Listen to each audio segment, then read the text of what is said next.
చంద్రబాబు అన్న గారికి, అలాగే తాడిపత్రి నుంచి సుబ్రహ్మణ్యం అన్న గారికి, అన్న నేను ఫస్ట్ నుంచి మన బ్రిడ్జి కింద సంఘం ఫస్ట్ సెట్లో సంఘం పెట్టినప్పటి నుంచి నేను చూస్తున్నానన్న, ఆ రోజు కూడా నేను మీటింగ్కి వచ్చేవాడిని.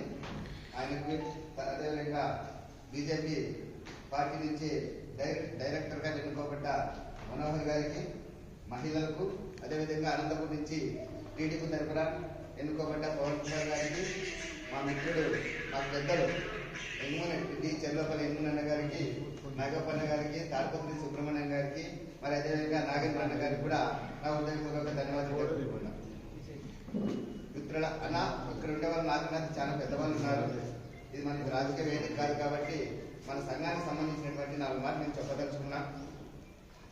ఎందుకంటే మన రమణాన్ని చూసినప్పుడు ఒక రకంగా మన బెస్త కులస్తులు చూస్తే ఒకసారి బాధ వేస్తారు నాకు. ఎందుకంటే అన్న చెప్పాడు, అది ఒక రెడ్డో ఒక కమ్మో ఇంకో డైరెక్టర్ పోస్ట్ వచ్చింటే ఇక్కడ జనాలు ఏర్లై పారేవాళ్ళు, ఇక్కడ వెహికల్స్ అన్ని నిండిపోయేటువంటి వాస్తవం. అది ఇది కష్టం. అన్న చెప్పినది కరెక్ట్. ఇది మరి మన కులస్తులని ఎందుకు ఇంత తక్కువ వేసుకుంటున్నాం మనము? మరి ఎందుకు ఇంత దిగజారిపోతున్నాము? మన కర్మ ఏమి అంటే మనలో చైతన్యం లేదా? మనలో ధైర్యం లేదా? అంటే కేవలం డబ్బు ఒకటే ముఖ్యమా? ఇది కాదు. మనలో చైతన్యం లేక మనం అక్కడికి దిగజారిపోతున్నాము. ఇది కరెక్ట్. మనం ఎందుకు దిగజారాలా? 10 మంది చాలలేదు. పోరాడే నాయకులు ఉన్నప్పుడు పార్టీ కాదు ముఖ్యము. మన జాతిని మనం కాపాడుకోవాలి, మన కులాన్ని మనం కాపాడుకోవాలి. ఇది మనకు ముఖ్యం. ఇది వాస్తవం. మరి అదేవిధంగా మన ఎంగుమనన్న దాదాపుగా 3 నెలల కిందట ధర్మవరంలో ఒక చదువుకునే పిల్లలకి డబ్బులు హెల్పింగ్ కోసము అంతా మీటింగ్ అన్న రుణాన్ని కూడా వచ్చాడు. ఆ రోజు కూడా నేను భీష్ముని విగ్రహం పెట్టాలని చెప్పేసి నేను మొట్టమొదటిసారిగా నేను డొనేషన్ కూడా అనౌన్స్మెంట్ చేశాను. మరి తర్వాత నెక్స్ట్ మళ్ళీ 1 మంత్ తర్వాత నేను ఎన్నుకున్నానికి కొంతమంది పెద్ద వాళ్ళకి ఫోన్ చేశాను. ఒకసారి కూర్చొని మాట్లాడుకున్నాము. నేను అదే జమ్మంగా అనౌన్స్మెంట్ చేసినాను. అనుకుంటాను మన కులస్తులకు ఉండేది అదే కదా. వాడు మనకు పదవి వచ్చిందంటే వాళ్ళు పోతే మనం మనకి వాడు పదవి వస్తే మనకి నష్టం రాదు, మనకి లాభం వస్తుందంటే పదవిలో లాభం రాదు. మన వాడు ఒక డైరెక్టర్ కానీ ఒక పదవిలో ఎదిగినప్పుడు నువ్వు గర్వించినప్పుడే మనోడు గొప్పవాడు అవుతాడు. మనం తగ్గించుకుంటున్నాం. ఎందుకు తగ్గాలా? నీ అవసరం ఏమొచ్చింది? ఇప్పుడు ఇద్దరు చెప్పినట్లు డైరెక్టర్ పోస్ట్ అంటే కలెక్టర్ పోస్ట్ కాదు. కరెక్ట్ కాదు. డైరెక్టర్ పోస్ట్ అంటే కలెక్టర్ పోస్ట్ కాదు. కానీ ఒక అధికారంలో ఉన్న పార్టీలో ఒక డైరెక్టర్, ఈ డైరెక్టర్ పోస్టు పవన్కో, బెస్త శ్రీనివాసులకో, మహనావతికో వచ్చిందంటే కానీ అక్కడ ఉన్నటువంటి నాయకులకు వీళ్ళ మీద ఉన్న నమ్మకంతో ఆ పదవి ఇచ్చారని నా ఉద్దేశం. నేను భావిస్తున్నాను. ఎందుకంటే మన కులాన్ని మనకి ఇచ్చపరుచుకుంటాను. అంటే మనవారికి డైరెక్టర్ పోస్ట్ ఇచ్చినారు. మనవారి అంటే 4 గురువులు రారప్ప ఏంటికి ఇచ్చినట్లు అయిపోతే ఏం చేస్తాడంటే అంటే మీ సమస్య వచ్చినప్పుడు, బెస్తవానికి సమస్య వచ్చినప్పుడు బెస్తవాడి దగ్గర రావడం లేదు. ఒక రెడ్డి దగ్గరికి పోతున్నాడు, ఒక కమ్మ దగ్గరికి పోతున్నాడు. వాళ్ళ బెస్తవాడి దగ్గరికి ఎందుకు రావడం లే? మనం ఆలోచించాలి కదా. ఇది మన కులం దగ్గరికి మన ఓటు వచ్చినప్పుడు మన ఓటు సహాయం చేయకపోతే మన అంగీ పట్టుకొని పని చేయించుకునే బాధ్యత మన బెస్తవాళ్ళకు ఉంది. మరి ఎందుకు చేయించుకోలే? నేను ఈరోజు ప్రశ్నిస్తాను మన పెద్దవాళ్ళందరూ కూడా. నేను ఎందుకంటే ఇక్కడ ఉండేవాళ్ళు దాదాపుగా నేను పవన్ చిన్నోళ్ళనే, అందరూ పెద్దవాళ్ళే. నేను ఏమడుగుతున్నా అంటే ధర్మవరంలో వ్యాస మహర్షి విగ్రహం పెట్టాలనుకున్నప్పుడు నేను ఎంత పెట్టగలను? వ్యాస విగ్రహానికి ఎంత ఖర్చు ఎంత పెట్టగలను. కానీ ఆ విగ్రహం నాదే ఉండకూడదు, అందరిదే ఉండాలి. అప్పుడే 10 మంది కట్టాలి.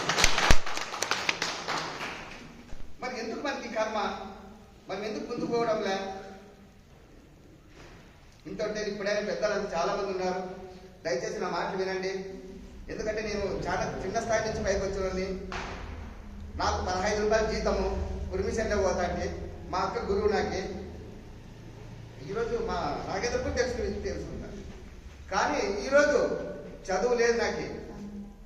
మా అమ్మ మా నాయన అడుక్కొచ్చింటే నేను తిన్నా. నేను కూడా కొద్ది రోజులు అన్నం పెట్టించుకొని వచ్చిన. ఈరోజు ఈ స్థాయిలో ఈడున్నా నేను. ఎందుకంటే నాలో పట్టుదల ఉంది, సాధించాలా. ఈ రోజులో ఉన్నాం. కానీ ఈ రోజుకైనా పెద్దలందరూ కూడా గమనించి ఒక కమిటీ అన్న దయచేసి ఒక కమిటీ అయింది. నేను రేపు జరగబోయే ప్రమాణ స్వీకారం అనంతరము మన ఫెస్టివల్ గురించి కూడా నేను ఒక డిసిషన్కి వచ్చాను. నేను నైటే వచ్చినాను, నేను నైట్ అనుకున్నాను ఆ విషయం మన పవన్తోనూ మన ఎవరంటూ కూడా మాట్లాడతాను మీతో. ఒకటి, మన ఫెస్టివల్ నేను 1992లో చేపలు పడతాను. నైట్లో 2 గంటలకు పోయి చేపలు పట్టడానికి చెరువులు దిగితే పొద్దున 10 గంటలకు గంటకి ఎక్కుతాను. 50 రూపాయలు ఇస్తాను కూలి. మరి 50 రూపాయలు తీసుకుంటాను, అది ఎక్కువ. ఆ డబ్బులు 50 రూపాయలు ఎక్కువ.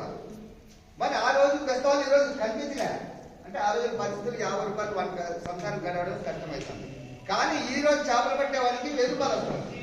అంటే ఆ రోజు ఆ డబ్బు ఎక్కువ, ఈ రోజు ఈ డబ్బు ఎక్కువ. కానీ ఎవరు పడుతున్నారు చేపలు? ఏ చెరువులో మన ఫెస్టివల్ సొసైటీలో హక్కు ఉంది.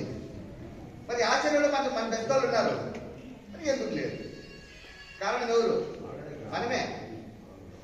ఏరే క్యాస్ట్ పోయే వాళ్ళు, ముస్లింస్, సాకులు, ఎస్సీలు అందరూ కూడా చేపలు బాగా వాళ్ళు ఐడెంటిటీ కార్డు చూపిస్తారు. లేకపోతే వాడు 20,000 తీసుకుంటారు సంవత్సరానికి. మర్చిపోయారు భరోసా, సంవత్సరానికి 20,000 తీసుకుంటారు. మరి ఫెస్టివల్ ఎవరైనా తీసుకుంటారా? తీసుకోలే. దానికి కారణం ఎవరు? మనమే. నేను చేపలు పట్టానా 95లో చేపలు పట్టినాను. చేపలు పట్టిన దాంట్లో వచ్చే డబ్బులు సారు నా కొడుకు నా కూతురు వాళ్ళు చదువుకునే ఇబ్బంది అవుతుందనే ఉద్దేశంతో వాళ్ళని చేపలు వైపు నేను తిప్పలే. తప్పు అంతే అది. నేను ఆ రోజు నుంచి కూడా ఈ రోజు చేపలు పట్టకపోతే మళ్ళీ నాకు సొసైటీలో ఒక నంబర్ ఉండాలని, నాకు ఒక కార్డు ఉండాలని ఆ రోజు మనం గట్టిగా నిలబడింటే ఈ రోజు ప్రతి చెరువులో కూడా మనకు భాగాలు ఉండేవి. కారకులు ఎవరు? మనం కాదా? ఆలోచించండి దయచేసి. కొంచెం మాట్లాడమంటే మాట్లాడు. ఎందుకంటే నాకు ఏదో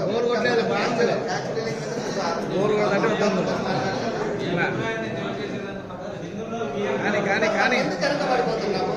మనకేం అవసరము? దయచేసి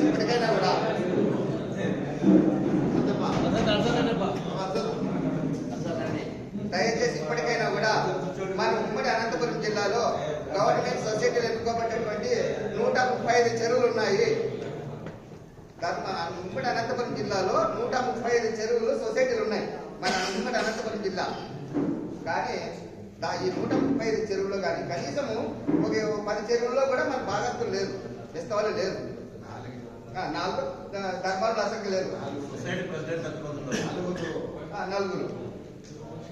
మరి ఈ 4 వల్ల వాళ్ళు మిగతా వాళ్ళు ఎదుర్కొనే చేత కాదు. కాబట్టి దయచేసి నేను ఒకటి చెప్తాను అన్నా, దయచేసి పవన్ పెద్దలందరూ కూడా ఒకసారి గ్రహించండి.